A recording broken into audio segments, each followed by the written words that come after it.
से भाई कितने लोग के दिल टूट गए हमार छोड़ा ना। लेकिन ई लड़किया के भाव बिया, ई लड़का कहत है लड़किया खातिर आ लेकिन कहीं ना कहीं लड़कियों के दिल टूटल बा तो लड़किया कहत है लड़का खातिर का कि दिल तूड़ी छोड़ी गइला ए राजा छूटल नहीं हाथ में हाथिया। दिल तूड़ी छोड़ी गइला ए राजा छूटल नहीं पाओ के हो हाथिया। गवना करा के अब घर बैठा के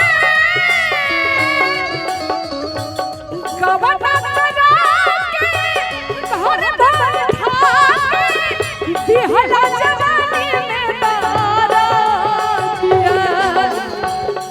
दिल दूरी छोड़ी गइला राजा छूट नहीं पाओ हरा दिया।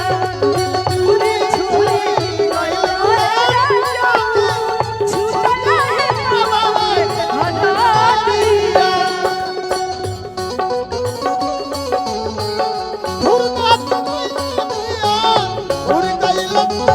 दुनिया पागोली मारे दुनिया पागोली मारे राजा हो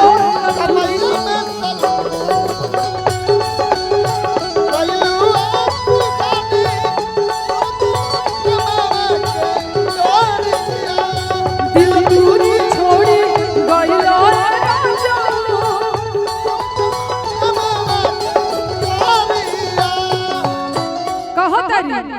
कि सैया के पाइनी और खुबया करैनी सैया के पाइनी खुबया करैनी